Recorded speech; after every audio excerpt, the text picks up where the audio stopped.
পার্কের ভিতরে আমার বেস্ট ফ্রেন্ড মিতুকে এক ছেলে চুমু খেলো। আমি তা দেখে 420 ভোল্টের শক খেলাম। আমি পিছন থেকে গিয়ে মিতুর চুলের মুঠি ধরে ঠাস করে দুটো চড় মেরে দিলাম। ওকে মারা দেখে ছেলেটি ভয়ে লাফ মেরে উঠে এক দৌড়ে মেরে পালিয়ে গেল। মিতু আমার সাথে মারামারি করতে শুরু করে দিল। তবে ওর চুলের মুঠি আমার হাতের মধ্যে থাকায় ওকে চড় মারতে আমার একটু সুবিধাই হলো। মিতু শুধু ওর বড় বড় আঙুল দিয়ে আমাকে খামচিয়ে গেল। মারামারি শেষ। তুই কোন সাহসে আমার গায়ে হাত তুললি, এতিমের বাচ্চা? বেস্ট ফ্রেন্ডের অধিকারে, সাহসে নয়। নিকুচি করেছে তোর ফ্রেন্ডশিপের। দাঁড়া, আমি এক্ষুনি ভাইয়াকে ফোন করে সব বলছি। আমার গায়ে হাত তুলিস, তোকে আমি জেলের ভাত খাইয়ে ছাড়বো।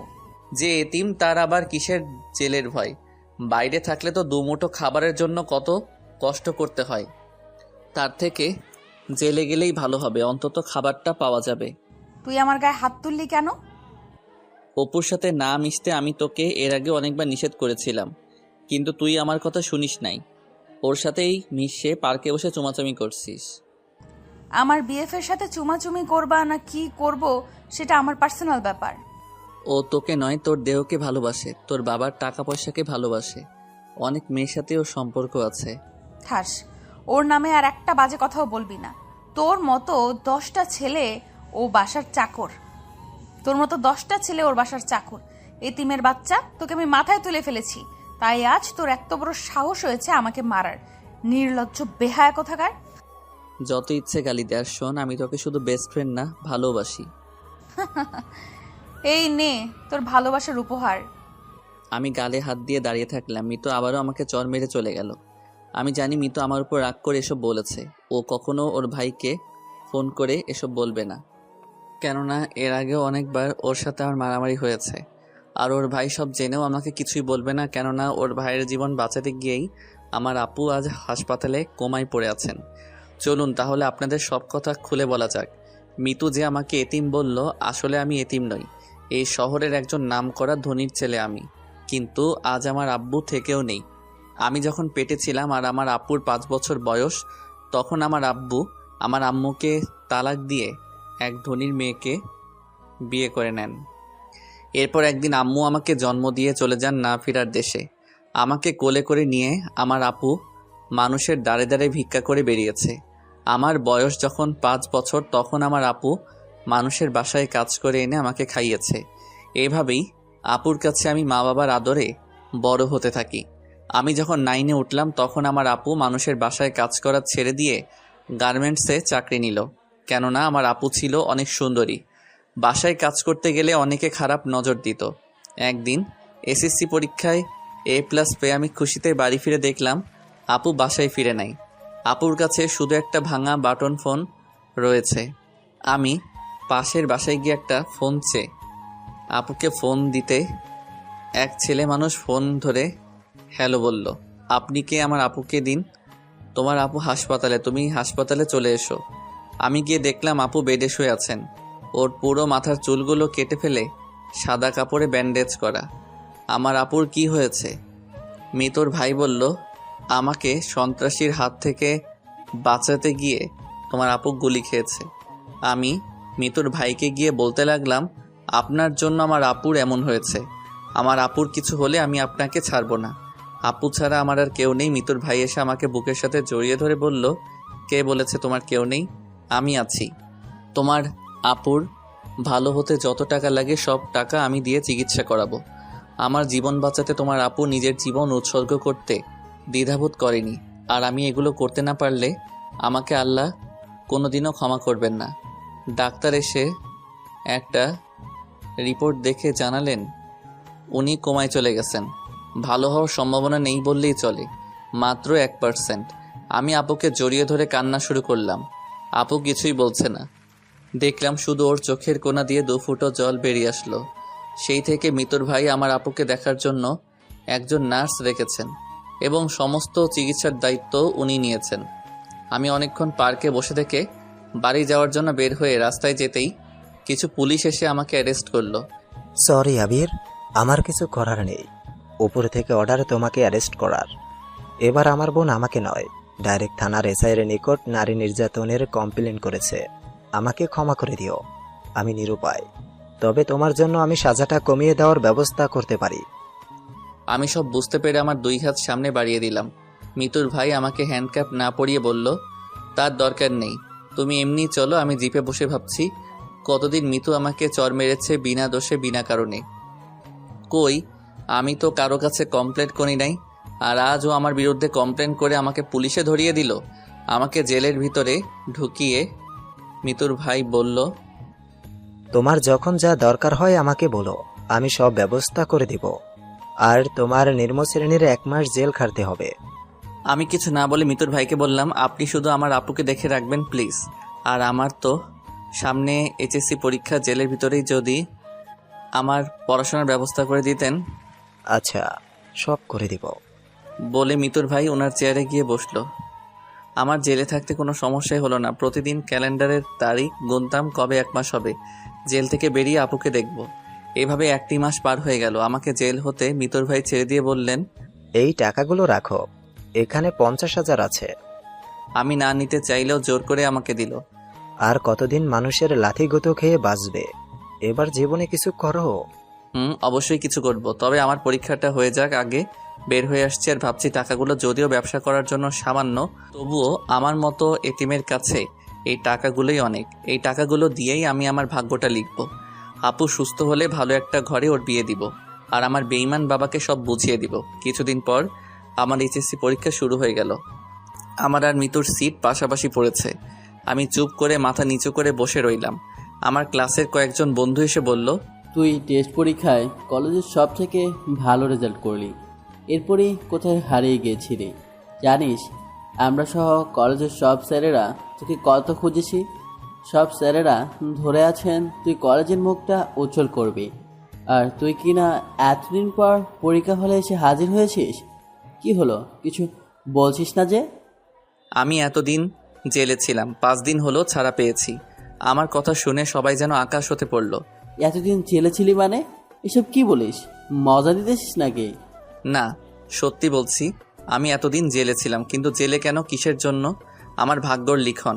একদিন তোদেরকে সব বলবো। স্যার খাতা হাতে রুমে প্রবেশ করলেন।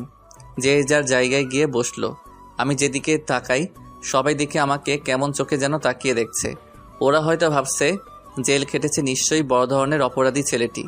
কিন্তু কেউ তো আর জানে না আমার বেস্ট ফ্রেন্ডকে খারাপ কারো কাছ থেকে বাঁচাতে গিয়ে রাগের বশে 2টো চড় মারার ফলেই জেল খেটেছি আমি। স্যার খাতা ও প্রশ্নপত্র দিলেন। পরীক্ষার প্রশ্নপত্র না পাওয়ার আগে যতটা দুশ্চিন্তায় ছিলাম, প্রশ্নপত্র পেয়ে তা দূর হয়ে গেল। শুরু করে দিলাম লেখা।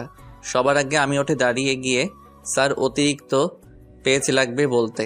স্যার সহ পুরো রুমের ছাত্রছাত্রী আমার দিকে তাকালো। এত তাড়াতাড়ি অতিরিক্ত পেজ নিব শুনে এক স্যার এসে আমার খাতাটা উল্টে পাল্টে দেখলো। আমি ভাবছি স্যার এমন করছে কেন। পুরো খাতা দেখলেন, পরে আমাকে খাতা দিলেন। এই অতিরিক্ত পেজ নেওয়ার পর থেকে আমার যত সমস্যা সৃষ্টি হয়ে গেল। স্যার তো নকল করছি ভেবে পাশে এসে পুরো 5 মিনিট দাঁড়িয়ে থেকে লেখা দেখলেন, আবার হঠাৎ ঘাড়ে হাত রাখলেন। আমি তো ভয় পেয়ে গিয়ে স্যারের দিকে তাকাতেই উনি বললেন, গুড, ক্যারি অন। স্যার চলে গেলেন। তারপরই পরপর 3 বার পিছন থেকে কেউ কলমের নিব দিয়ে পিঠে খোঁচা মারল। আমি হালকা ঘাড়ে ঘুরিয়ে তাকাতে মিতু বলল, 2 ক নম্বর প্রশ্নের উত্তরটা কি হবে? এতিমের বাচ্চা ঘাড় ঘুরিয়ে নিয়ে আবার লিখতে শুরু করলাম। একটু পরও আবার আমাকে খোঁচা মারল, 5 খ নম্বর উত্তরটা বলা যাবে? এতিমের বাচ্চা এভাবে প্রায় প্রতিটি পরীক্ষায় মিতু আমাকে ডিস্টার্ব করতো। আমি শুধু একটা কথা ও উত্তর দিতাম, এতিমের বাচ্চা। শেষ পরীক্ষার দিনে সব বন্ধুরা এসে বলল, চলো সবাই আজকের পরীক্ষা শেষে ঘুরতে যাব। আমি কিভাবে ওদেরকে বলবো আমার কাছে ঘুরতে যাওয়ার মতো টাকা নেই? মিতুর ভাই আমাকে যে টাকা দিয়েছে তা আমার ভাগ্য লিখতে, বন্ধু বান্ধবের সাথে ঘুরে আড্ডা মাস্তি করতে নয়। ওরা বলে যে যার জায়গায় গিয়ে বসলো। আমি পকেটে হাত দিয়ে দেখলাম মাত্র 20 টাকা রয়েছে। 20 টাকা গাড়ি ভাড়া দিয়ে 10 টাকা গাড়ি ভাড়া রাস্তা হেঁটে বাড়ি যাব বলে 20 টাকা নিয়ে এসেছিলাম। পরীক্ষা শেষে সবাই এসে ধরল, চল তোকে যেতেই হবে। না, আমার কাজ আছে, তোরা যা। ওরা সব চলে গেল। আমার ইচ্ছে হচ্ছিল ওদের সাথে যাই, কিন্তু সেটা তো আর আমার ভাগ্যে নেই। মন খারাপ করে বাসায় গেলাম। হঠাৎ বালিশের নিচে আপুর ভাঙা বাটন ফোনটি ধরতে আমার মন খারাপ মুহূর্তের মধ্যেই ভালো হয়ে গেল। মনে হচ্ছে আজ আমি পৃথিবীর সবচাইতে খুশি। মিতুর ভাই মাসুদ। হ্যালো আবির, তুমি কোথায়? বাসায় ভাইয়া। তাড়াতাড়ি হাসপাতালে চলে এসো। তোমার আপু কোমায় থেকে বের হয়ে এসেছেন। এইমাত্র হাসপাতালের নার্স ফোন করে জানালেন আমায়। আমি যাচ্ছি, তুমি চলে এসো। মাসুদ ভাইয়ার কথা শুনে আমার খুশিতেই চোখে পানি চলে আসলো। দৌড়ে গিয়ে দেখি মাসুদ ভাইয়া আপুর পাশে বসে আছেন। আমি গিয়ে আপুর দিকে চেয়ে থাকলাম। আপুর চোখ বেয়ে জল পড়ছে আমারও। ডাক্তার এসে জানালেন, আপনার ভাগ্য অনেক ভালো। আপনার ভালো হওয়ার কোনো সম্ভাবনাই ছিল না, কিন্তু আল্লাহ পাকের দোয়ায় আর এই মানুষটার জন্য আজ আবার আপনি সুস্থ জীবনে ফিরে আসলেন। আচ্ছা, আমি তাহলে আসি। মাসুদ ভাইয়া চলে যাবে কি আপু আমাকে ওনাকে ডাকতে বললেন। আমি ডাকতে মাসুদ ভাইয়া আবার আসলো। আপু ওনারা এক হাত ধরে কান্না ভেজা কণ্ঠে বললেন, আপনার এই ঋণ আমি কোনোদিনও শোধ করতে পারবো না। এভাবে বলছো কেন? আমার জন্যই তুমি এমন অবস্থায় পতিত হয়েছিলে। নিজের জীবন হতে কয়েকটা বছর হারিয়ে ফেলেছ। আমি ঋণী তোমার কাছে। চলো, আমার গাড়িতে করে তোমাদের বাসা অবধি এগিয়ে দিয়ে আসি। আপুকে নিয়ে আমি পিছনে বসে আছি আর ভাবছি, মাসুদ ভাইয়া সত্যি মানুষ নয়, ফেরেশতা। এমন একটা মানুষের হাতেই যদি আমার আপুটাকে তুলে দিতে পারতাম, তাহলে ভাই হিসেবে আমার আপুটাকে শ্রেষ্ঠ উপহার দেওয়া হতো আমার। বস্তির এক নোংরা জায়গায় গাড়ি থামাতে বলাই মাসুদ ভাইয়া অবাক হয়ে বললেন, এখানে গাড়ি থামাতে বলে যে? আমরা এই বস্তিতেই থাকি, একটু ভিতরেই আমাদের বাসা। বাসা অবধি আপনার গাড়ি যাবে না। গাড়ি থেকে নেমে আমরা চলে আসতেই উনি আমাদের ডেকে বললেন, কোনো সমস্যা বা প্রয়োজন হলে জানাইও, ইনশাল্লাহ নিজের সর্বোত্তরটা দিয়ে পাশে থাকবো। আপু মাথা নাড়ল। উনি চলে গেলেন। আমি আর আপু আমাদের বাড়ি চলে আসলাম। কয়েকদিন পর আপু আর আমি বসে থেকে প্ল্যান করছি কিভাবে আমাদের এই পরিস্থিতিটা বদলানো যায়। আপু বলল, আমরা আগে যেখানে থাকতাম ওখানেই বাড়ি ভিটেটা বিক্রি করে দেই। যা হবে আর তোর কাছে যা আছে তা দিয়ে আমরা টাকাগুলো কাজে লাগিয়ে দেই ভাই। আপু, ওই জমিটা বিক্রি করে সর্বোচ্চ 30,000 টাকা পাওয়া যাবে। এই দিয়ে কিভাবে কি করব আমরা? ভাই, আমার ওই 30 আর তোর কাছে 50, এই দিয়েই আমরা একদিন ভাগ্যটা এমনভাবে লিখবো যা হয়তো কেউ স্বপ্নেও ভাবতে পারবে না। কি করব আমরা? দীর্ঘদিন আমরা গার্মেন্টসে কাজ করার অভিজ্ঞতা আর আমার সাথে কাজ করার কিছু চেনা জানা মানুষ নিয়ে ছোট্ট একটা ওয়ার্কশপ দিয়ে আমরা আমাদের যাত্রাটা শুরু করব ভাই। আপু কি করতে চাইছে আমার মাথায় ঢুকলো না। আপু কিছু বুঝলাম না।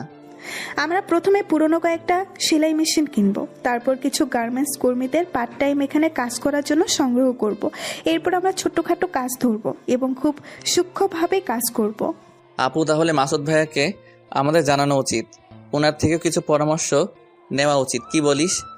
এমনিতেই আপু আসার পর থেকে আমি যখন মাসুদ ভাইয়ের সাথে কথা বলতাম, তখন আপু শুধু ওনার কথাই বলতো। উনি কেমন আছে জানতে চাইতো। আজ আবার ওনার কথা বলাতে আপু অনেক খুশি হয়ে গেল। আমি ফোন দিলাম। উনি আমাদের এক রেস্টুরেন্টে যাওয়ার কথা বললেন। আপু দেখছি সেই সাজুগুজু করছে। আমার কিছুটা শখ হলো। আপু আগে থেকেই মাসুদ ভাইয়ের সাথে পরিচয় নেই তো, ওনাদের মাঝে কোনো সম্পর্ক আছে মনে করে আমার শখ হলো। আপুকে গিয়ে বললাম, আপু এত সাজুগুজুর ব্যাপার কি? ওনার সামনে আমরা যাব, একটু তো সাজুগুজু করতেই হবে। আপু উনি যদি তোর প্রেমে পড়ে যায়? চুপ, তুই অনেক দুষ্টু হয়ে গেছিস, চল এখন। আপু তোদের মাঝে আমি গিয়ে কাজ কি? তুই একাই যা। দিব একটা চড়, চল বলছি। আপু আমার হাত ধরে নিয়ে গেল। রেস্টুরেন্টে বসে আমি ওদের দুইজনের মাঝে বাধা হয়ে বসে থাকলাম। মাসুদ ভাইয়ার দৃষ্টি বলছে আমি যেন উঠে যাই। ওনার শুভ দৃষ্টিতে আমি যেন বাধা হয়ে আছি। আমি একটা বাহানা দিয়ে উঠে যেতে আপু আমার হাত চেপে ধরলো, আর ছাড়লই না। মাসুদ ভাইয়ার সাথে সব কথা শেষ। উনি আমাদের পুরনো সেলাই মেশিন কিনে কাজটা যত তাড়াতাড়ি পারি শুরু করে দিতে বলল। উনি হঠাৎ একটা কার্ড বের করে দিয়ে বললেন, মিতুর বিয়েতে তোমরা দুজন অবশ্যই আসবা কিন্তু। এই নাও কার্ড। কার্ড খুলে দেখলাম মিতুর বিয়ে অপুর সাথে। আমি পুরাই শক খেয়ে গেলাম। এমন বাজে ছেলের সাথে মাসুদ ভাইয়া মিতুর বিয়ে কেন দিচ্ছে? আপু ছিল তাই মুখ ফুটে কিছু বলতে পারলাম না। বাসায় এসে কেমন যেন আমার মনটা ছটফট করছে। মনে হচ্ছে একসময় যখন এতিম বলে কেউ আমার সাথে মিশতো না, তখন মিতুই আমার সাথে মিশেছে, বন্ধুত্বের হাতটি বাড়িয়ে দিয়েছে। আর আজ মিতু তার জীবনটা একটা মানুষরূপী অমানুষের হাতে তুলে দিতে বসেছে। ওর বেস্ট ফ্রেন্ড হিসেবে আমার কি কিছুই করার নেই? অবশ্যই আছে। ওর চোখ থেকে অন্ধের পটিটা তুলে ফেলতে হবে। যেই করেই হোক এই বিয়েটা ভাঙতেই হবে। মাসুদ ভাইয়াকে দিলাম ফোন। উনি ফোন ধরলেন না। আমি ওনার থানায় চলে গেলাম। গিয়ে সব বলে দিলাম এবং সত্যি কিনা তার প্রমাণ দিতে অপুর সাথে সম্পর্ক করা সব মেয়েদের সাথে ওনার কথা বলিয়ে দিলাম। বাসায় চলে আসছি আর ভাবছি তুই আমার বেস্টু, আর এমন লুইচারে বিয়া করবি তা তো হবে না। দিছি ঠিক মতো বোম লাগাইয়া, এখন কেমন ফাটে তা দেখার বিষয়। বাসায় গেলাম, একটু পর আপু বলল, তোর ফোন। কে আপু? কি জানি, একটা মেয়ে তোকে চাইয়ে কথা বলবে না। ফোন ধরতে এলোপাতারি গাইল শুরু করে দিল। তোকে জেলের ভাত খাইয়েও কি শিক্ষা হয়নি? আবারও আমাদের পেছনে লেগেছিস। তোর জন্য ভাইয়া অপুর সাথে আমার বিয়েটা ক্যান্সেল করেছে, আর অপুকে জেলে পুরে দিয়ে বলেছে অপুর যদি কিছু হয়। আমি আস্তে করে ফোনটা কেটে দিয়ে বলছি, তাই রে নাই রে ও রে। অমনি আপু আমার কানের উপরের চিপটা টেনে ধরে, রেস্টুরেন্টে এমন কেন করছিল আমার মিষ্টি ভাই? আহ আপু, আহ আপু, আহ আপু লাগছে তো, ছাড়ো না প্লিজ। তোর আর মাসুদ ভাইয়ার শুভ দৃষ্টিতে সমস্যা হচ্ছিল, তাই তো আমি চলে আসতে চাচ্ছিলাম। আপু আমার চিপ ছেড়ে দিয়ে কিছুক্ষণের জন্য নীরব হয়ে গেল। কি হলো আপু? ভাই, তুই যে স্বপ্ন দেখছিস সেটা তো অবাস্তব কিছু। ওনার স্ট্যাটাসের সাথে কি আমরা যাই? আমরা কোথাকার এতিম, দুমুঠো খাবারের জন্য কত কষ্ট করতে হয়। আপুর চোখ বেয়ে জল পড়লো। সরি আপু, আমি তোকে কষ্ট দিয়ে ফেললাম। আরে না, যা হাত মুখ ধুই আয়, খাবি। আপু খাবার বাড়তে চলে গেল। আজ আমার সন্দেহ দূর হয়ে গেল। আপু মাসুদ ভাইকে শুধু পছন্দ নয়, ভালোবাসে। খাওয়া দাওয়া শেষে আপু আর আমি আবার বসলাম পরিকল্পনা করতে। আপু বলল, কাল আমাদের সব ব্যবস্থা সেরে ফেলতে হবে ভাই। পরের দিন আপু আর আমি সেলাই মেশিনগুলো কিনে একটা রুম ভাড়া করে সেখানে স্থাপন করলাম। এবার আমাদের দক্ষ কর্মী খোঁজ করার পালা। আবার বের হয়ে পড়লাম কর্মী খুঁজতে। আপুর পরিচিত সবার সাথে কথা বললাম, সবাই রাজি হলো কাজ করতে। আমাদের বাসায় ফিরতে সন্ধ্যা হয়ে গেল। আপু বলল, ভাই আজ অনেক ক্লান্ত, চল আজকে রান্না না করে আমরা হোটেলে কিছু খেয়ে বাসায় যাই। আমি আর আপু এক হোটেলে ঢুকে কিছু নর্মাল খাবার খাচ্ছি। হঠাৎ দেখলাম অপু সহ ওর অনেক বন্ধু বান্ধব হোটেলে প্রবেশ করলো। আপু এখান থেকে চলো। কি বলিস, খাবারগুলো রেখে না খেয়ে চলে যাব নাকি? বস, খেয়ে যাব। তাহলে তোর ব্যাগে যে মাস্ক আছে ওটা আমায় দে। আপু ওর মাস্কটি বার করে দিল। আমি তাড়াতাড়ি করে মাস্কটি পরে নিলাম। খেয়াল করলাম পিছনের টেবিলে বসা আপু সহ ওর বন্ধুরা আপুকে নিয়ে বাজে বাজে মন্তব্য করছে। আমার রাগে মাথা গরম হয়ে গেল। বিষয়টা আপু বুঝতে পেরে আমার হাতটি ধরে নিয়ে বিল পে করে বের হয়ে গেল। আমি আর আপু রাস্তা দিয়ে চলে আসছি, হঠাৎ একটা জিপ আমাদের রাস্তাটা আগলে দাঁড়ালো। তুই কি মনে করেছিস আবিরের বাচ্চা? তোকে আমি হোটেলে চিনতে পারি নাই? হোটেলে সিসি ক্যামেরা ছিল, তাই কিছু না বলে তোদের বাইরে বার হতে বাধ্য করেছি। সেদিন তো আমার সামনে আমার জানে মনটাকে চড় মেরেছিলি। আমার বিয়েটাও তুই ভোগে পাঠিয়ে দিয়েছিস। তোকে কি আমি এমনি এমনি ছেড়ে দেব বল? মালটাকে তোর গার্লফ্রেন্ড নাকি? দেখতে জোস মায়েরি। অপুর কথা শুনে আমার চোখ দুটো লাল হয়ে গেল। আমার সামনে আমার বোনকেও মাল বলল। আমি ওকে মারতে যাব কি আপু আমার হাতটি ধরে বলল, না চুপ করে থাক। চল, তোকে ছেড়ে দিচ্ছি। মালটাকে আমাদের হাতে তুলে দিয়ে চলে যা তুই। দেখ অপু, তোর রাগ আমার উপর, আমার জন্য আমার আপুকে নিয়ে বাজে মন্তব্য করবি না। তোর যত রাগ আছে আমার উপর ঝাড়। তুই তো এতিমের বাচ্চা, তোকে মারলে ছুঁচো মেরে হাত গন্ধ করা হবে। আর তোর আপুকে নিয়ে গিয়ে আদর দিলেই তোর আসল শিক্ষা আপু হবে। আমার হাত ধরে একটু টান দিয়ে চোখ পানে চেয়ে বলল, ভাই, আর একটু এই কথাগুলো সহ্য কর। ও আসছে, আমাদের কোনো ভয় নাই। আমি ভাবছি ওটা কে যে আমাদের আজকে বাঁচাবে। অপুর কয়েকটা বন্ধু এসে আমাকে কিল ঘুষি মারলো। আমি মাটিতে পড়ে থাকলাম। আপুকে নিয়ে ওরা জিপে করে চলে যেতেই পুলিশের গাড়ি এসে ওদের ধরে ফেললো। আমি মাটি থেকে মাথা তুলে দেখলাম আপু আর মাসুদ ভাইয়া আমার দিকে এগিয়ে আসছে। মাসুদ ভাইয়া আমাকে টেনে তুললো। তুমি ঠিক আছো তো? আমি ওনাকে ধরে দাঁড়িয়ে বললাম, ভাইয়া চলো হাসপাতালে। না ভাইয়া, আমি ঠিক আছি। আচ্ছা তাহলে চলো তোমাদের বাসা অবধি এগিয়ে দিয়ে আসি। আমাদের বাসা অবধি উনি এগিয়ে দিয়ে আপুকে বলল, ধন্যবাদ তোমাকে এই শহরের বাচ্চাটাকে ধরার জন্য। একটা উপযুক্ত প্রমাণ খুঁজেছিলাম, আজকে তা পেয়ে গেছি। জেলের ভাত খাইয়ে ছাড়বো এগুলোকে আমি। আমি ভাবছি আপু মাসুদ ভাইয়াকে কখন বলল অপু আমাদের ঘেরাও করেছে, আর আপুই বা কিভাবে সাহায্য করলো। আপু আর মাসুদ ভাইয়া কথা বলতে থাকলো। আমি ভাবলাম 1 মিনিট হাঁটলে তো বাসা। আমি এগোই, আপু আসুক। ওই দাঁড়া, আপু চলে আসলেন। বাসায় ফিরে ফ্রেশ হয়ে বসে আছি। ভাই, তুই আজকে খুশি হোস নাই? খুশি কেন হব আমি আপু? কেন? অপুকে তো আজকে উনি ধরে নিয়ে গেল, তাই? তুই খুশি হওয়ার কথা বলছিস? ভাবতো মাসুদ ভাইয়া সময় মতো না আসলে কি হতো। উনি তো আসবেনি, ওনার কথা মতোই তো সব করেছি আমি। মানে কি আপু, কি বলিস তুই এসব? এই দেখ পর। লাবণ্য, কি করো? এই তো একটু কাজ সেরে আমি আর ভাই বাসায় ফিরছি। কোথায় এখন? Road number 5-এ। ও ভালো। এখানে এক হোটেলে আছে না, ওখানে গিয়ে তুমি আর তোমার ভাই বসো। কেন? এক আসামিকে ধরবো, তোমার কিছু সাহায্য লাগবে। কোনো প্রমাণ নেই, এরা ওখানে যে হোটেলটায় আছে ওখানে প্রতিদিন ড্রিঙ্কস করতে চায়। তুমি ওখানে গেলেই ওরা তোমার পিছু নেবে এবং ইপটিজিং করবে, আর এই সুযোগে আমি ওদেরকে অ্যারেস্ট করব। আর ওই ছেলেগুলোর মাঝেই একটা বকাটে ছেলে আছে যে আমার বোনকে ফাঁসিয়েছে। পারবে না এই হেল্পটা করতে? পারবো। আপু ছো মেরে ফোনটি নিয়ে নিল। কেমন দিলাম ভাই? তুই আমার সাথে কথা বলবি না? কেন ভাই? যদি কিছু হয়ে যেত তোর, আমি কার কাছে বোনের আদরটা পেতাম? কিচ্ছু হবে না ভাই, যে মানুষটা আমাদের জন্য এতটা করেছে ওনার জন্য কি আমরা এতটুকু করতে পারি না বল? হুম। মিষ্টি ভাই আমার। আপু একটা কথা বলার ছিল। বল, তুই মাসুদ ভাইকে খালি বলিস কেন? একবার ওনার নামটা মুখে নিস না? তুই বুঝবি না, যা শুয়ে পড়। আমি শুয়ে শুয়ে ভাবছি, তার মানে আপু মাসুদ ভাইয়ের সাথে মেসেজে চ্যাটিং করে। মেসেজগুলো সবটা না পড়তেই ফোনটা ছো মেরে নিয়ে নিল।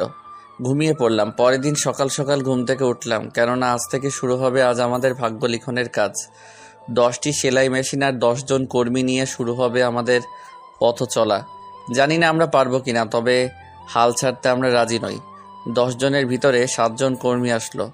আপু ওদের নিয়ে কাজ শুরু করে দিলেন। প্রথম 1 সপ্তাহ হাতে তেমন কোনো কাজই পেলাম না।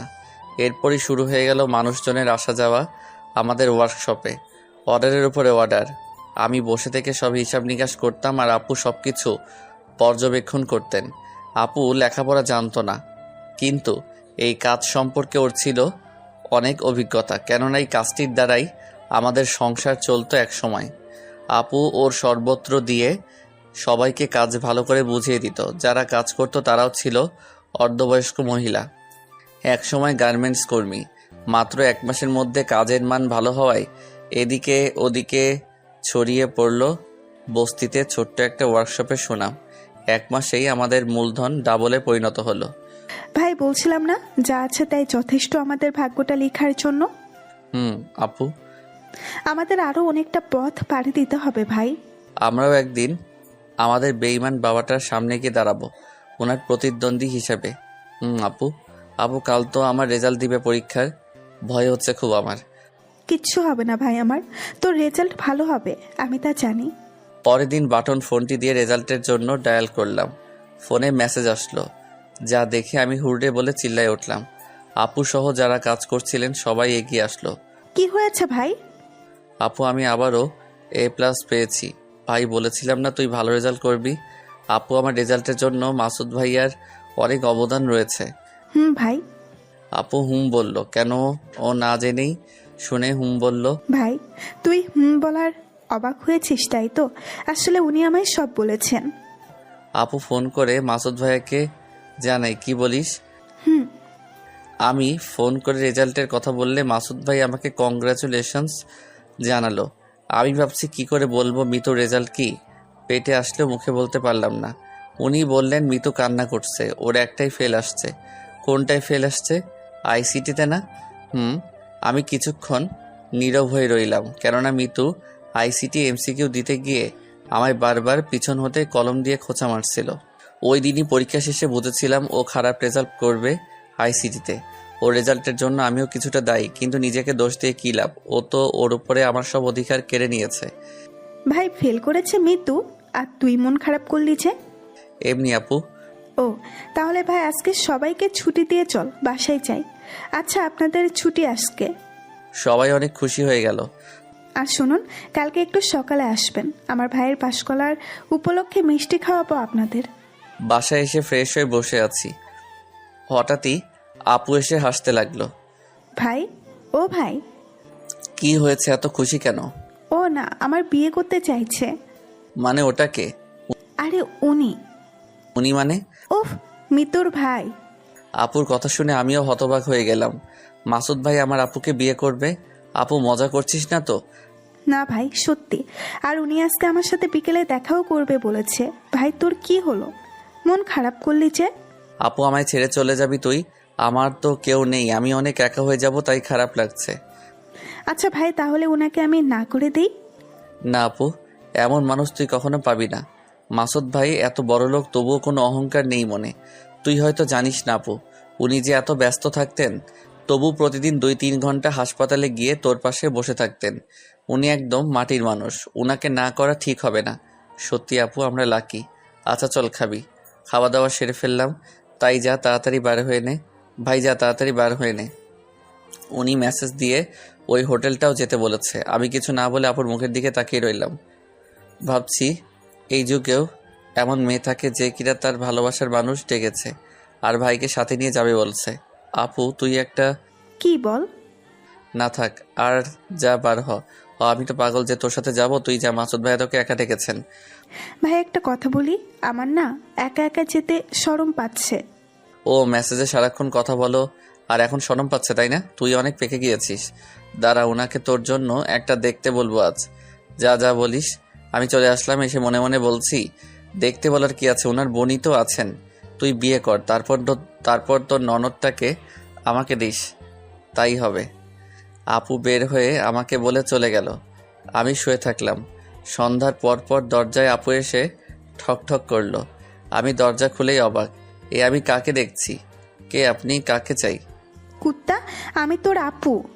ও আপু তুই? এগুলো কি পরেছিস? আর চুলগুলো এমন স্টাইল!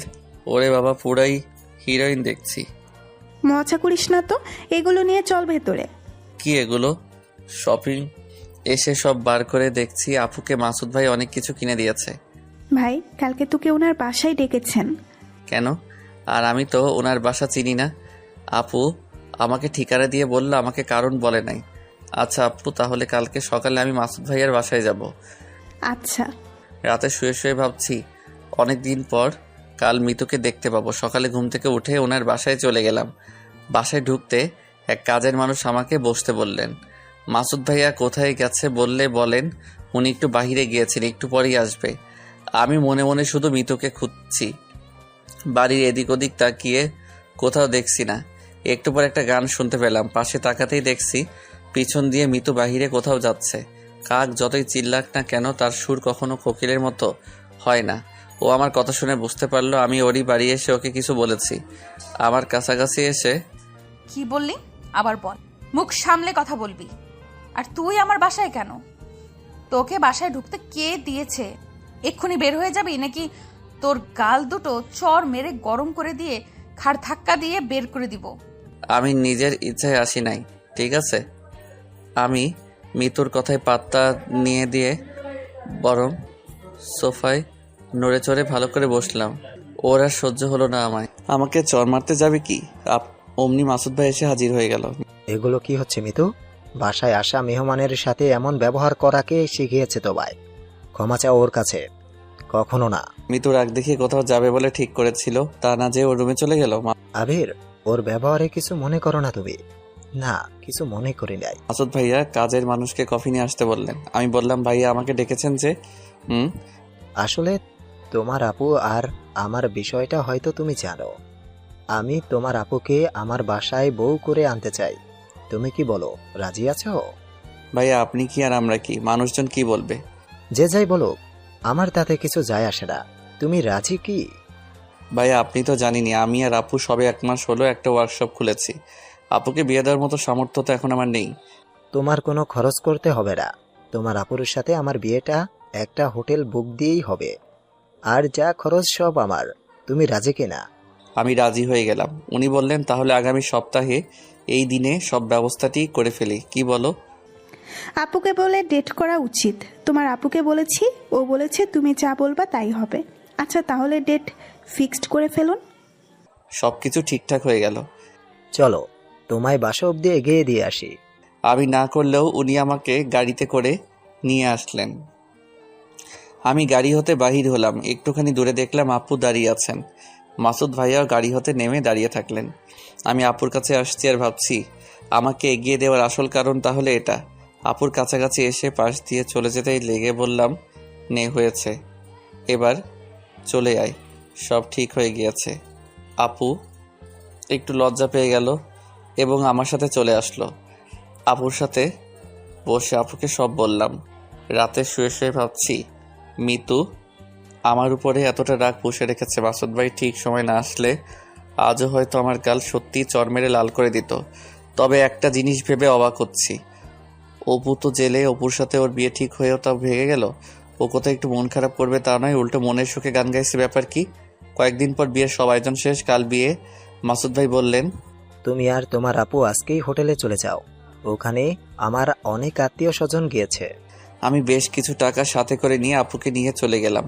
মাসুদ ভাই জানালো ওখানে আমার গাড়ির ড্রাইভার আছেন, ওনাকে সব বলা আছে। তুমি ওনার সাথে আজ শহরে চলে যাও, কেনাকাটা করে আস্তে আস্তে হয়তো সকাল হয়ে যাবে। আমি গেলাম, সব কিছু কিনে নিয়ে সকালে ফিরলাম। আপুকে সাজানো কিছু জিনিসপত্র দিতে ও যে রুমে রয়েছে ওখানে গেলাম। রুমে ঢুকতেই মিতু আমাকে দেখে কিছুটা চমকে গেল। তুই এখানেও কেন? যা বের হ। আর আমার ভাইয়ের বিয়েতে তোকে কে দাওয়াত দিয়েছে? তুই কেন এসেছিস? আমাকে কেউ আসতেও বলেনি আর কেউ দাওয়াতও দেয়নি। আমি এসেছি আমার বোনের বিয়েতে। আমার কথা শুনে মিতু যেন আকাশ থেকে পড়লো। তোর বোন মানে? তোর বোন কে? একটু সাইডে যা, ওই যে ওইটা আমার বোন। মানে তুই না এতিম? এগুলো কি বলিস? মিতু এদিকে আসো, ও ঠিকই বলছে, আমি ওর বোন। আর তোমার ভাই কি তোমায় বলে নাই আমি ওর বোন? না, গত এক সপ্তাহ ভাইয়ের সাথে রাগ করে কথা বলি নাই আমি সব দিয়ে বাইরে চলে আসলাম। কাজী সাহেব এসে বিয়ে পড়াতে লাগলেন। নাম বলতে এক ভদ্রলোক বললেন, কাজী সাহেব দাঁড়ান। আপু মাথা নাড়লেন। তোমার নাম লাবণ্য? তোমার নাম কি? আমি আমার মায়ের নাম বলতে উনি কিছুটা চমকে উঠে বললেন, তাহলে পাত্রীর বাবার নামের আগে কাজী সাহেব কেন মৃত নাম বললেন? আমি ভাবলাম লোকটি কি আমার আব্বু বেঁচে আছে জানে নাকি, আর আমার আব্বুর নামটা কেন জানতে চাইলো। আসলে আমি যখন আমার মায়ের পেটে ছিলাম আর আপুর বয়স যখন 5 বছর, তখন আমাদের বাবা আমাদের মাকে তালাক দিয়ে অন্য একজনকে বিয়ে করে আমাদের ছেড়ে চলে যায়। সেই থেকে আমার আর আপুর চোখে আমাদের আব্বু মৃত। আমার সার্টিফিকেটেও মৃত লেখা আছেন, তাই কাজী সাহেব মৃত বলেছেন। কিন্তু আপনি কে? আপনার নাম কি? লোকটা মাথা নিচু করে থাকলে আমি আবারও জানতে চাইলাম, আপনি কে? কি হলে বলুন। আরে ওনাকে চিনহ না? উনি হলেন এই শহরের বিশিষ্ট ব্যবসায়ী শরীফ সাহেব। আমার আর বুঝতে বাকি থাকলো না, উনি হলো আমার সেই মৃত বাবা। আমি চরম ক্ষোভে বলতে শুরু করলাম, আপনারা সবাই শুনুন।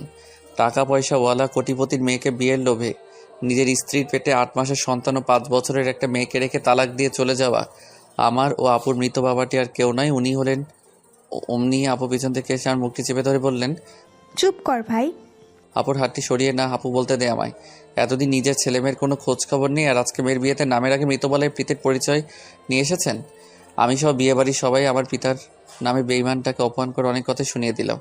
ভাই, হাজার হলেও উনি আমাদের বাবা, আমাদের জন্মদাতা। আপু তুই চুপ কর, উনি আমাদের কিসের বাবা? জন্ম দিলে কি বাবা হয়ে যায়? উনি পিতা হিসেবে কি দায়িত্ব পালন করেছেন যে আমাদের পিতা হবেন উনি? আমার পিতা ও মাতা একমাত্র তুই, আর কেউ নাই। আপু তুই আমার সব। একটু পর উনি সহ আমার সৎমা চলে গেলেন। আপু এসে আমাকে জড়িয়ে ধরে কান্না করলেন। মাসুদ ভাইয়া এসে বললেন, লাবণ্য, শান্ত হও। কাজী আবার আপুর বিয়ের কাজ শুরু করে দিলেন। বিয়ে পড়ানো শেষ, এখন খাওয়া দাওয়া হবে। আমি একটা জিনিস ভেবে পাচ্ছি না, মিতুকে সেই সকালে আপুর সাথে রুমে দেখলাম। ও কোথায় গিয়েছে মনে মনে খুঁজছি কিন্তু পাচ্ছি না। অতএব মিতু সহ ওর বান্ধবীদের দেখা মিলল খাবার টেবিলে। আমি খেয়াল করে দেখলাম মিতুর সাথে যারা বসে আছে একটাও আমার চীনা পরিচিত কেউ নয়। আমি অপর দিকে এক টেবিলে খাবার দিচ্ছি। হঠাৎ মিতুর এক বান্ধবী আমায় ডেকে বলল, আরে চিনতে পারো নাই আমাকে? একদিন না তুমি আমি মিতু একসাথে তোমাদের কলেজে গিয়ে আড্ডা দিয়ে আসলাম। আসলে আমার তো মনে পড়ছে না। ও আচ্ছা। আমি আবার একটু এদিকে আসলাম। কিরে মিতু, আবিরের সাথে কথাই বললি না যে? ও না তোর বেস্ট ফ্রেন্ড? ঝগড়া করেছিস নাকি? মিতু কিছু না বলে খেতে থাকলো। মিতু, একটা কথা বলবো তোকে। দেখ, আবির আগে কত খ্যাত ছিল, এখন অনেক স্মার্ট হয়েছে, তাই না? কেন, তোর কি পছন্দ হয়েছে আবিরকে? ডাক দিয়ে বলবো যে তুই প্রেম করবি ওর সাথে? আরে না, এগুলো কি বলিস? তাহলে চুপ করে খা। খাওয়া দাওয়া শেষ, আপুকে এখন মাসুদ ভাইয়ার বাসায় নিয়ে যাওয়ার পালা। আমি শুধু ভাবছি আমি এখন বাসায় গিয়ে কি করব, কার সাথে গল্প করব, একা একা কিভাবে থাকব, আমায় কে রান্না করে খাওয়াবে? কিছু না হতেই কে এসে ভাই ভাই করে ডাকবে।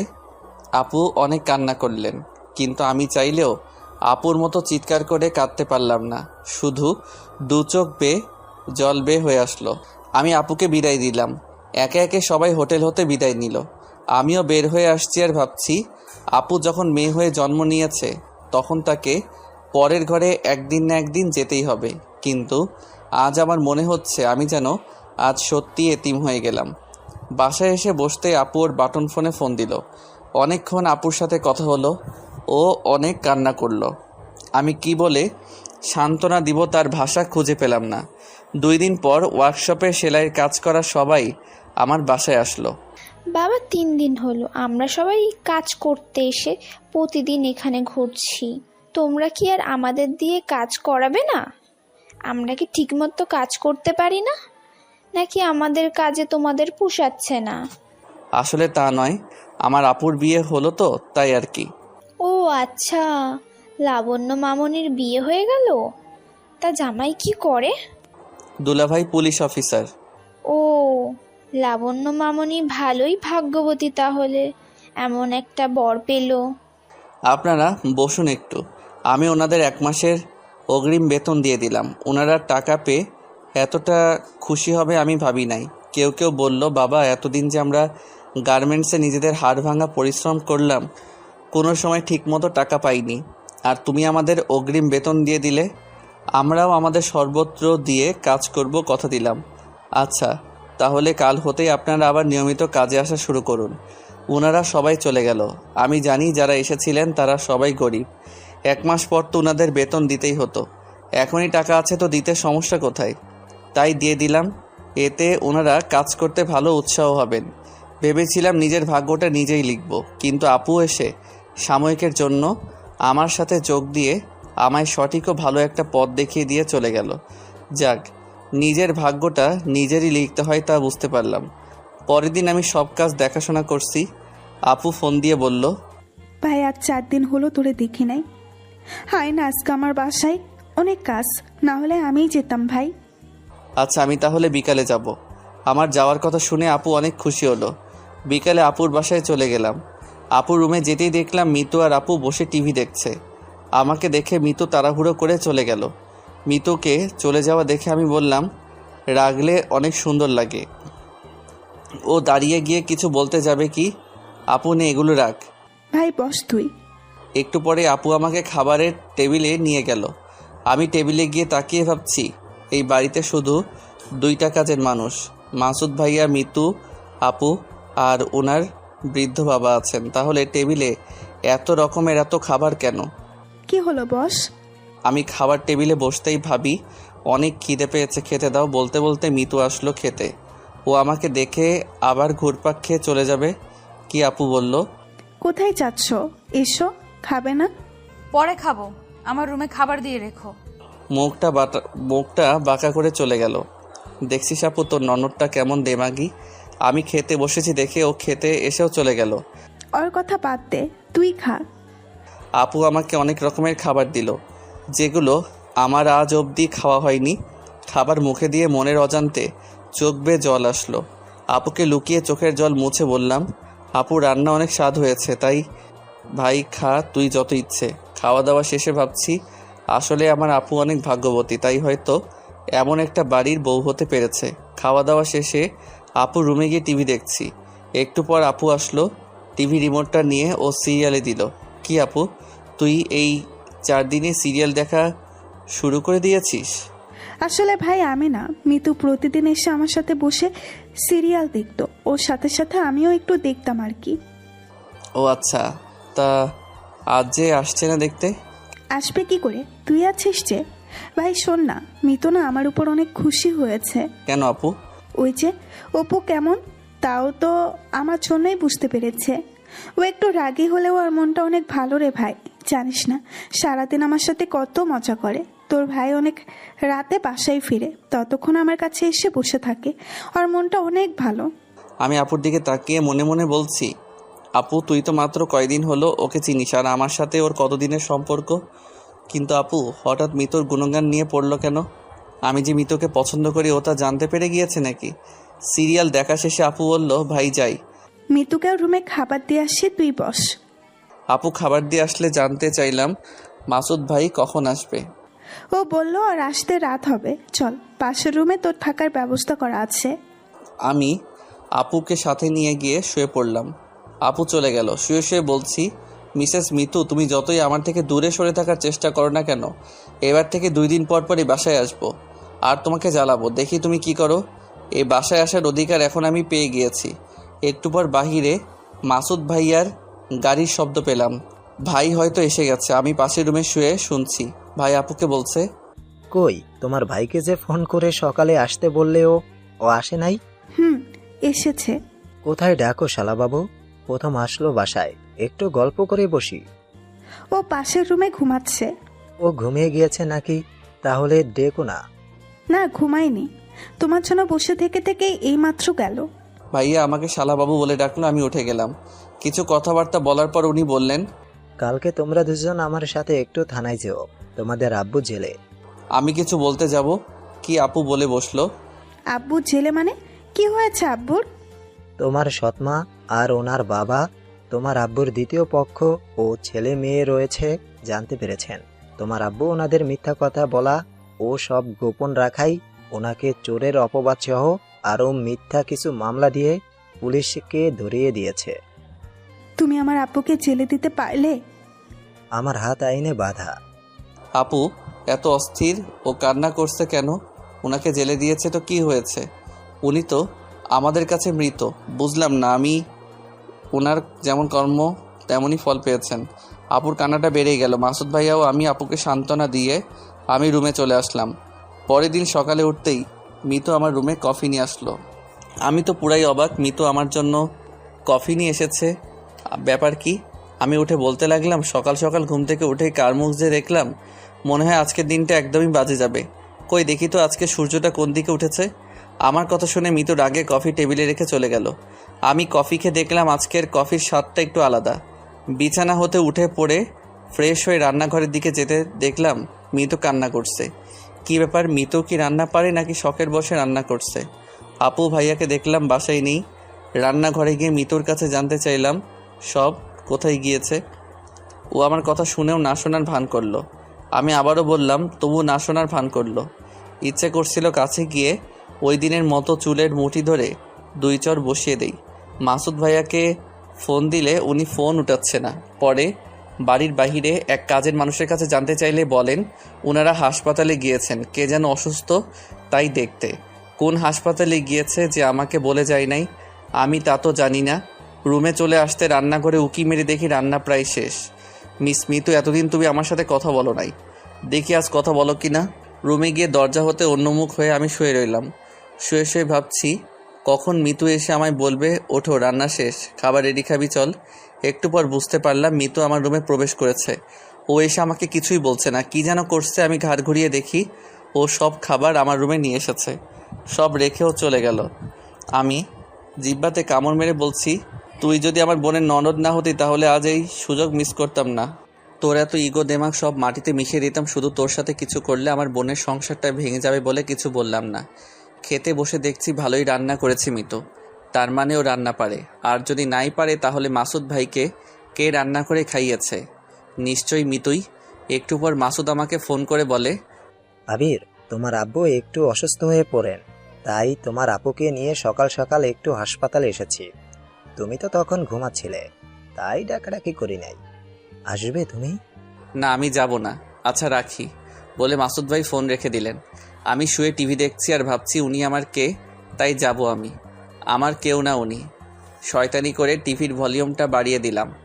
ভাবছি মিতু এসে বিরক্ত হয়ে কিছু বলবে। কি হলো, ও আসছে না কেন? রুম থেকে বের হতে দেখলাম মিতুর বান্ধবী এসেছে। আপুর বিয়ের দিন যে মেয়েটা আমার সাথে কথা বলেছিল ওই মেয়েটা এসেছে। গিয়ে দেখি একটু ভাব জমানো যায় কিনা। হাই, কেমন আছেন? আরে আবির, তুমি? ভালো আছি। তুমি কেমন আছো? এই তো ভালো। তা কখন এসেছেন? এই তো 5 মিনিট। আর তুমি আমাকে আপনি করে বলছো কেন? বুঝলাম, অল্পতেই এটাকে পটিয়ে ফেলা যাবে। আচ্ছা আপনি বলাই আমার অভ্যাস, তো এখন থেকে তুমি করেই বলছি। মিতুর বান্ধবীর সাথে বসে জমিয়ে গল্প করতে শুরু করে দিলাম। মিতু উঠে বলল, তুই বস, আমি ফাইলটা আর কফি নিয়ে আসছি। মিতু চলে গেল, আমিও গল্প করতে থাকলাম। একটু পর মিতু একটা ফাইল আর কফি নিয়ে আসলো। আমি কফি খেতে খেতে বললাম, কিসের ফাইল এটা? আমি আব্বুর থানার পাশ দিয়েই যাব, তাই আব্বু থানা থেকে ফোন করে আমাকে বললেন মিতুর ভাই আজকে থানায় আসবেন না, ফাইলটা নিয়ে যেতে, তাই এসেছি আর কি। তার মানে তোমার আব্বু কি পুলিশ? আব্বু থানার এসআই।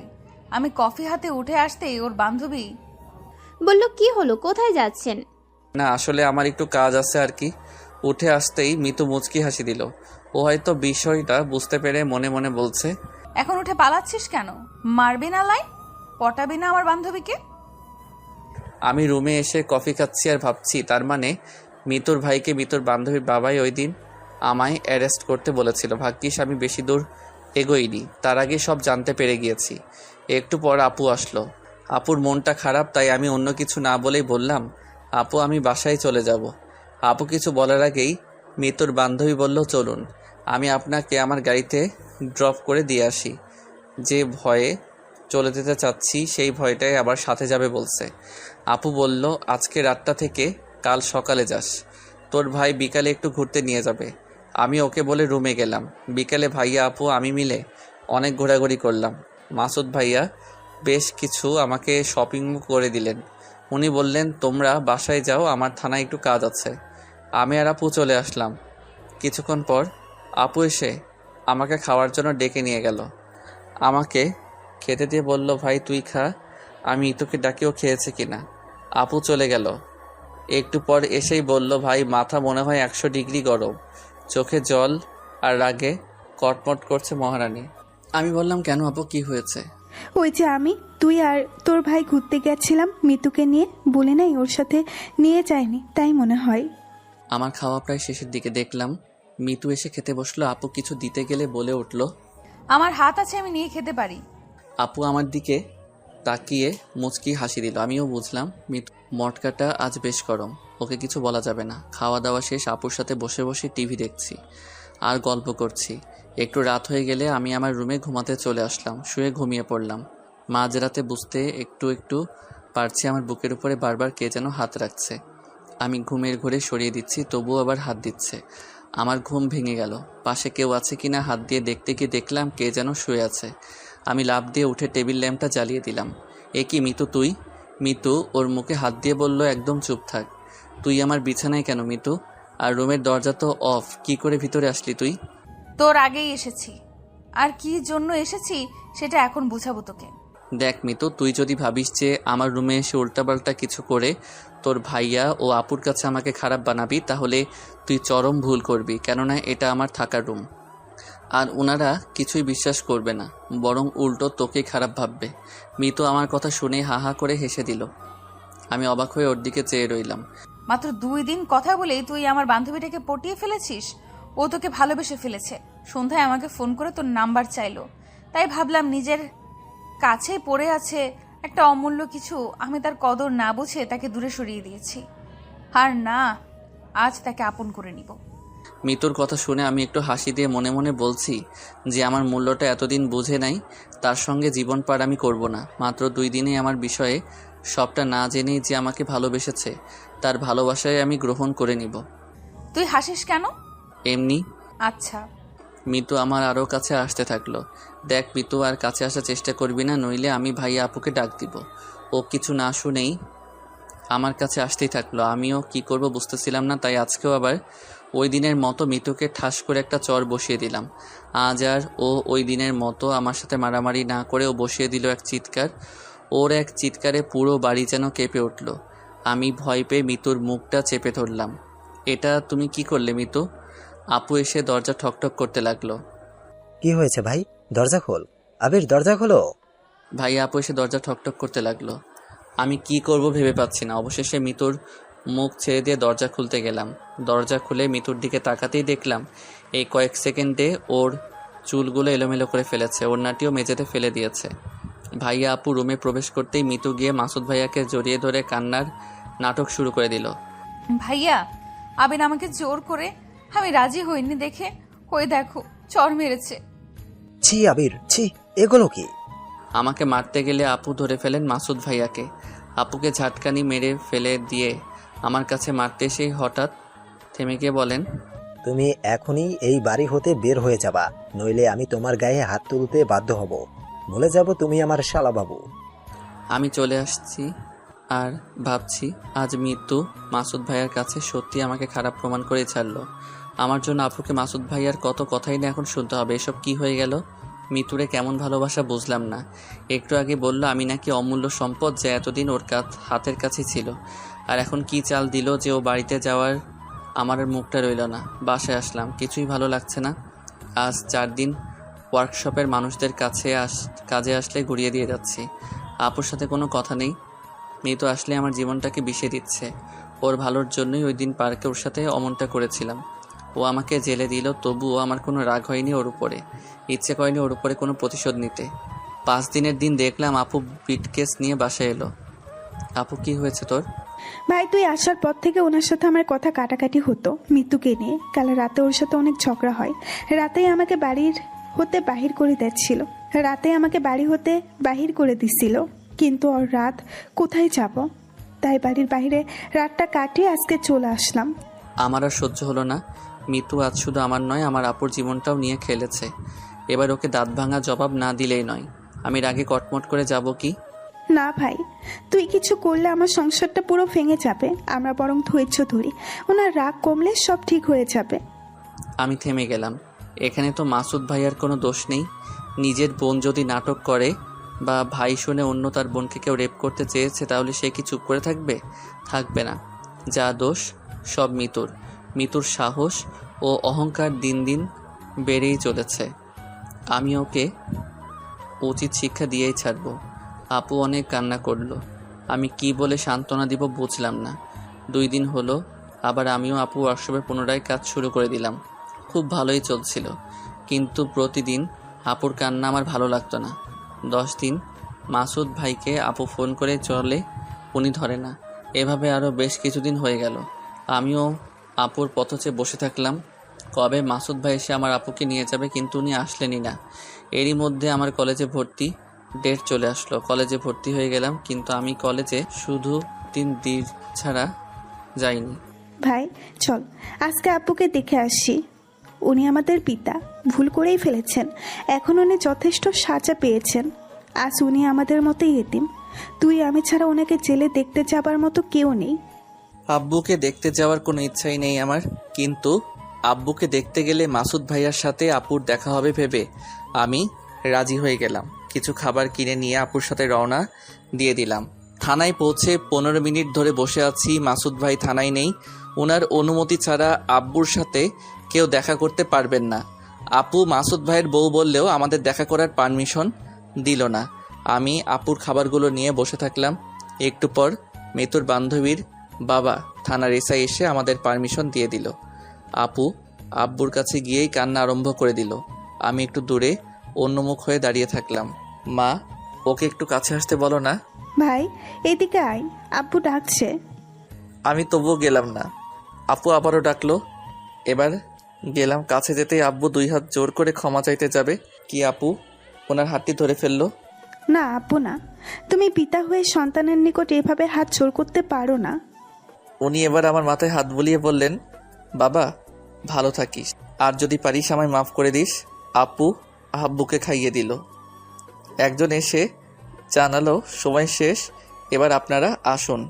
অনুর আব্বু আমাদের বলল ওনার আর 1 সপ্তাহ পর জামিন হবে। আমি আর আপু থানা হতে বের হয়ে আসতেই গাড়ি করে মাসুদ ভাই আসলেন। আপু ভাইকে দেখে দাঁড়িয়ে গেলেন। কথা তো দূরেই থাক, ভাই আপুকে দেখেও না দেখার ভান করে চলে গেল। আপু আর আমি বাসায় চলে আসলাম। রাতে ঘুমাতে গিয়ে সত্যি আমার মনে হচ্ছে আব্বু আজ আসলেই আমাদের মতো এতিম। উনি না হয় একটা ভুল করেই ফেলেছেন, আমার উচিত উনাকে মাফ করে দেওয়া। বলতে বলতে ঘুমিয়ে পড়লাম। 1 সপ্তাহ পর আপু আমাকে না বলেই বাসা হতে বের হয়ে কোথায় যেন যাচ্ছে। আমি ডাক দিয়ে কোথায় যাচ্ছে জানতে চাইলে আপু আমাকে কিছু বলে না। 2 ঘন্টা পর দেখছি আপু ও আব্বু বাসায় আসলো। আমি গিয়ে আব্বুর হাত চেপে ধরে ক্ষমা চাইলাম। উনিও আমাকে বুকের সাথে জড়িয়ে ধরে কপালে একটা চুমু খেয়ে বলল, বাবা আমাকে ক্ষমা করে দিয়েছিস তো? আব্বু এগুলো কি বলো? আজ মনে হচ্ছে আমি এতিম থেকে সব কিছুই যেন আবার ফিরে পেলাম। কিন্তু মাঝখান হতে আমার আপুর সংসারটা ভেঙে যেতে বসেছে। জানি না মাসুদ ভাই আপুকে ওনার বাসায় আবার ঠাঁই দিবে কিনা। আপু বলল, ভাই এখন হতে আমি আর আব্বু ওয়ার্কশপের কাজগুলো দেখব।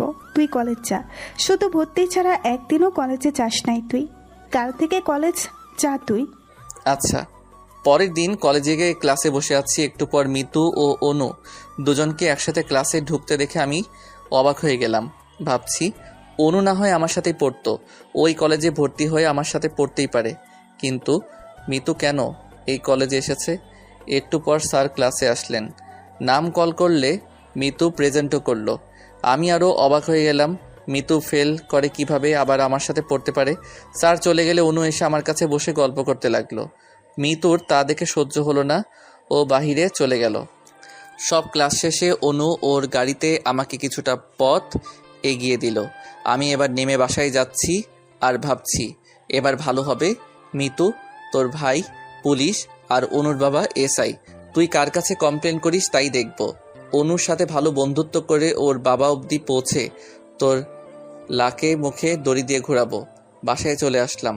এসে একটু ফ্রেশ হয়ে নিচে বসে বসে ভাবছি মিতু কিভাবে আমার সাথে পড়তে পারে বা কলেজে একই ক্লাসে ভর্তি হলো। সেটা তো আমি আপুর কাছে জানতে চাইলেই সব জানতে পারবো। একটু পর দেখলাম আপু একটা বাজার ভর্তি ব্যাগ হাতে নিয়ে বাসায় ফিরলেন। আপু আমাকে দেখে জানতে চাইলো, ভাই কলেজ হতে কখন ফিরলি? এই তো আপু একটু আগে।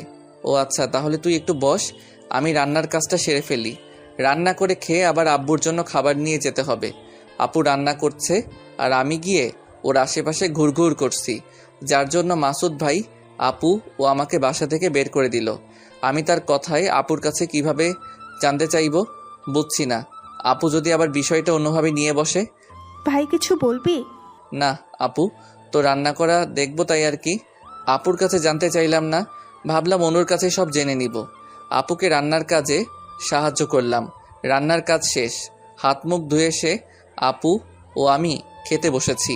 খাবারের থালা হাতে নিয়ে আপুর দিকে চেয়ে চেয়ে ভাবছি আপু এই 10টা দিন কতই না সুখে ছিল, আজ আমার জন্য আবার এসব খাবার খেতে বসেছে। ওকে নিজের স্বামীর ঘর ছাড়তে হয়েছে। কি হয়েছে ভাই? তখন থেকে তোকে দেখছি কেমন যেন দেখাচ্ছে। আপু আমার জন্যই আজকে তোর এই অবস্থাটা হলো, আমার জন্যই আজকে তোকে বাসায় এসে এসব খাবার খেতে হচ্ছে। তোর জন্য কেমন হবে ভাই? আমার ভাগ্যে এসব লেখা ছিল, তাই হয়েছে। আর এই বাসায় যখন আমি এমনি বেড়াতে আসতাম তখন কি আমি এসব খাবার খেতাম না বল? ওনার রাগ হয়েছে, রাগটা কমলেই দেখবি আমাকে নিতে আসবেন। ভাই তুই এসব ভাবিস না, খেয়ে নে তো। কোথায় আমি আপুকে সান্ত্বনা দিব তা নয়, আপুই আমাকে উল্টো সান্ত্বনা দিয়ে বসলো। খাওয়া দাওয়া শেষ করে আপু আব্বুর জন্য খাবার নিয়ে যাবে কি? আমি বললাম আপু তুই সকাল থেকে কাজ করে বাজার করে বাসায় ফিরলি রান্না করে, আবার এখন আব্বুর কাছে খাবার নিয়ে যাবি। বরং আমি আব্বুর কাছে খাবার নিয়ে যাচ্ছি, তুই এখন ক্লান্ত, একটু বিশ্রাম কর। খাবারগুলো একটা ব্যাগে করে নিয়ে আমি রাস্তা দিয়ে আসছি। পিছন থেকে একটা গাড়ি এসে বারবার হর্ন বাজাচ্ছে। আমি রাস্তায় এক পাশে গিয়ে চলে যাওয়ার জায়গা করে দিচ্ছি, না যেয়ে তবুও হর্ন বাজিয়ে যাচ্ছে। পিছনে ফিরে বলতে লাগলাম গাড়ি যাওয়ার মতো তো যথেষ্ট জায়গা আছে, তবু পিছন পিছন এসে এমন হর্ন বাজাচ্ছেন কেন? সমস্যা কি আপনার? একটু খেয়াল করে দেখলাম, আরে এটা তো অনু।